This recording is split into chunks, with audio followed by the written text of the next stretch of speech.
So in my late teens, I went on this mission trip to Hungary, and that's where I met Marlies. And after I met her and really liked her, one evening I saw, it's like this picture, this vision, and I saw this black rock in the middle of the ocean with a lighthouse on it, and Marlies and I were standing next to it, and young people were coming and going, and we were pointing them to the nations. And my first takeaway, of course, was, I'm going to marry Marlies. And then secondly, I thought, I think our lives are going to be about young people and about missions. And over the years, we've always held on to that.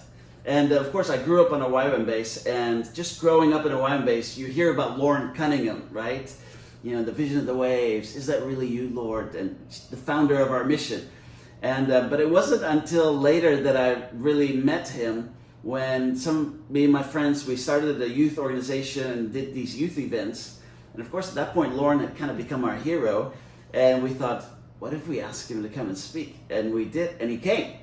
And we were so stoked, and he spoke, and it was so powerful, with such authority, and we were so moved, and at the same time, also so moved of how down-to-earth, humble, friendly, and interested he was in all of us. And not long after that, I was invited to come and speak at an event at the YWAM base in Lausanne, Switzerland, that Loren and Darlene pioneered and were leading. And I said, I'd love to come. Can I meet with Loren when I'm there? And so I was there. I met with Loren.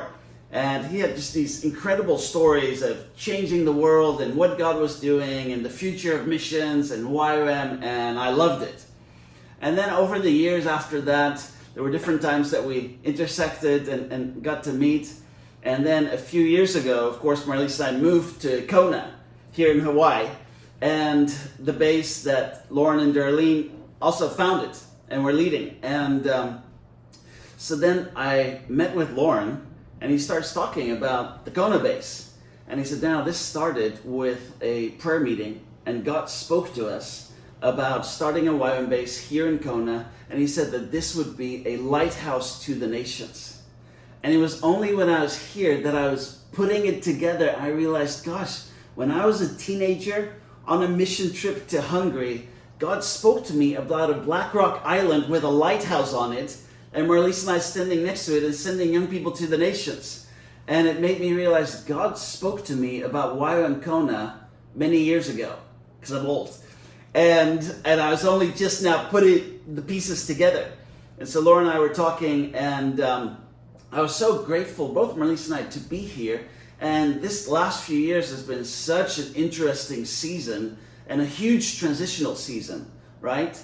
And so when I came, Loren and Darlene, they needed some help around the house, and because they're getting older and their yard needed some work.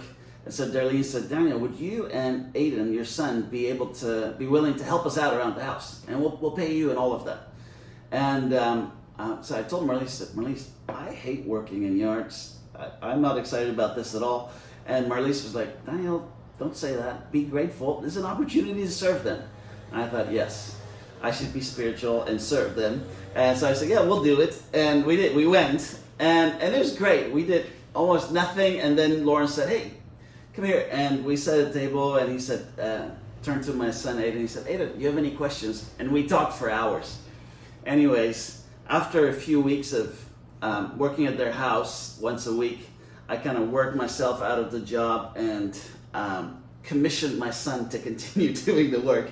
But from then, over the last few years that we're here, it's been such one of the greatest honors of our lives just to walk with Loren and Darlene, especially with Loren in this last season of his life. And we got to spend many hours talking together about missions, about, of course, the history of YWAM and what God has done here in Kona, but also about all the mother tongues having all of the scriptures available in their language, something that Loren was so passionate about, right? And so then some time went by, and my dear friend Sano, who's leading the base here in Kona, was going to travel for a year.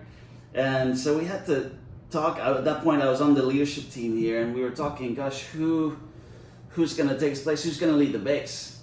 And that was something I definitely didn't want to do.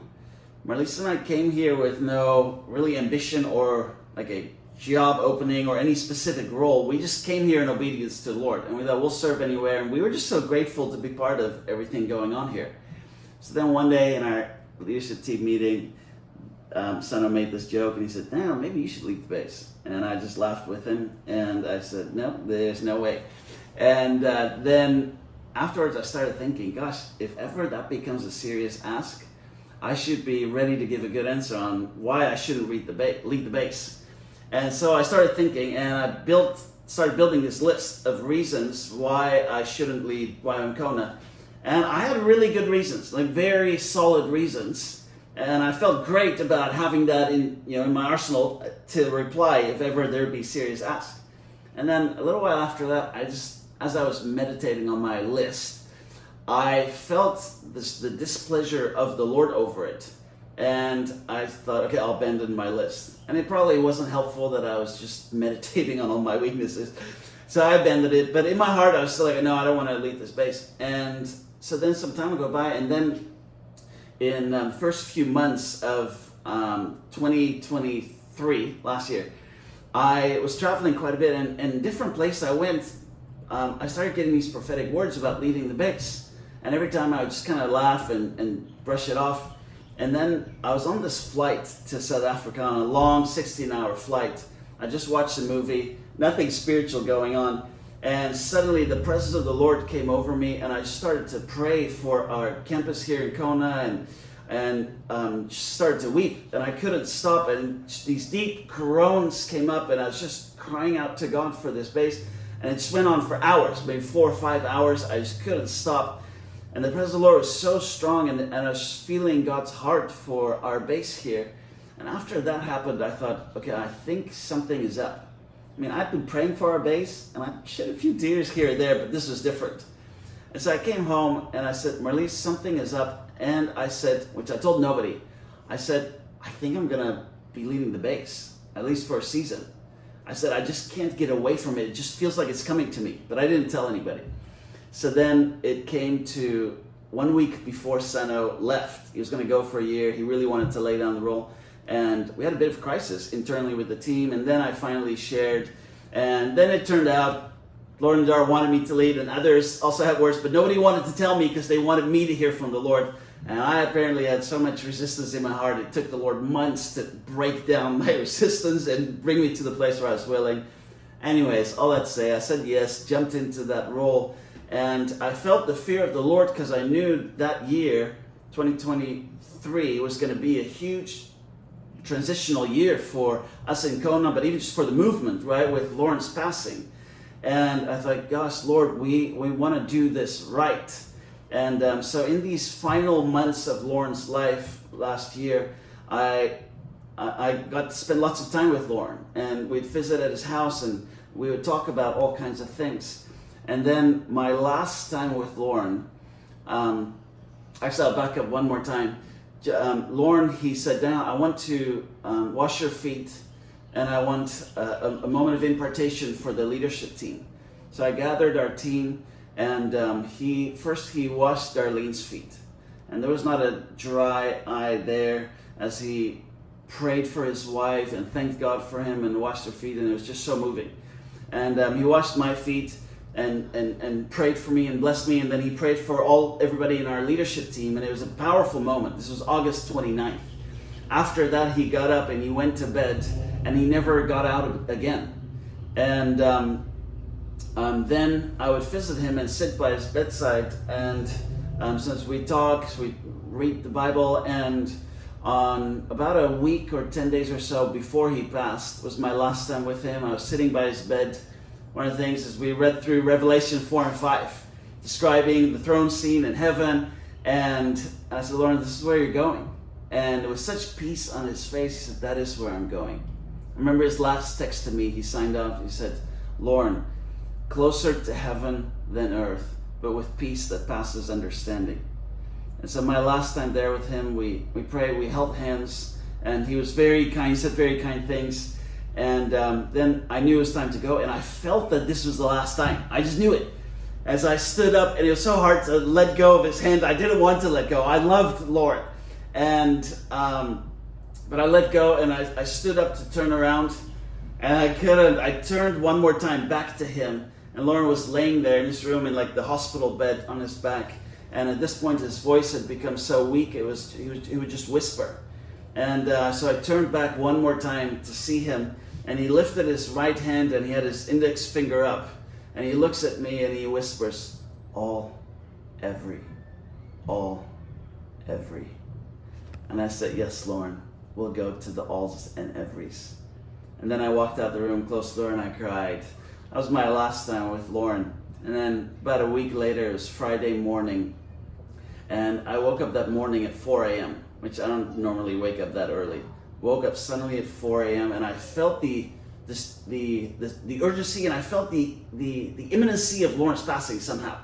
And the Lord spoke to me, and he said that Island Breeze, which is one of our local ministries here, that they were to play a role of leadership when Loren passes in both leading us in both the mourning and honoring of Loren when he passes.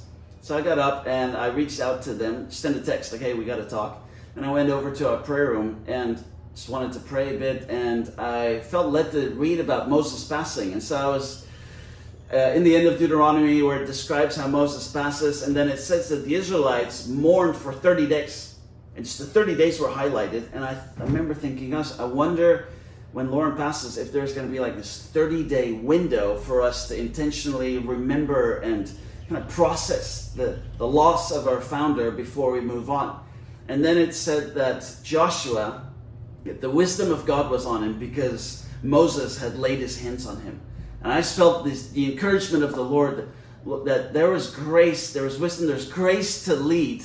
And that there was real invitation from Loren. Not just only for me, I'm not Loren's successor, nobody is, right? And he laid hands on many people, but I just felt like the Lord saying, hey, there's grace for what's to come. And so I got up and I walked out of our prayer room, and then I got the call. Loren passed away that morning, and the official time was 4:20. And then we gathered at our flags at the Plaza of the Nations at noon, just a few hours later, and we did a little ceremony with Island Breeze, and we lowered all the flags to half-mast. And we had beforehand decided that about 4 weeks after his passing, on that Saturday, we would have the big celebration of life event. And so we just looked 4 Saturdays later, and we did it. And that weekend, we had the big celebration of life gathering, and thousands of people gathered, and it was a beautiful time to honor and remember Loren.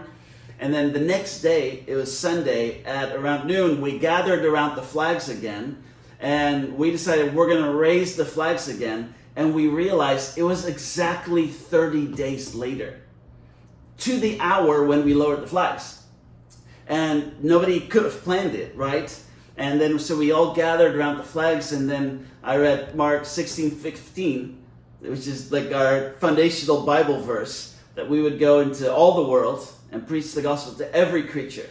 And we made the statement at the flags that we will go to the alls and everys, and we raised the flags and worshiped the Lord together. And that kind of, in the spirit, shifted the season. And we said, even though our founder passed, we will move forward.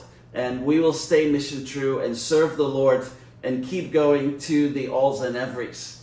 And so for Marlise and I, it's just walking through all of that. It was so emotional, but it was also so beautiful and powerful to see this man, this spiritual father to our lives and our movement, finish well, and to see God's hand in all of that. And I think personally for Marlise and me, we're here in Kona with such intention, with such a sense of purpose. The Lord spoke to us about being here and put roots down, and so we're here and we're moving forward and continue what the Lord started through Loren.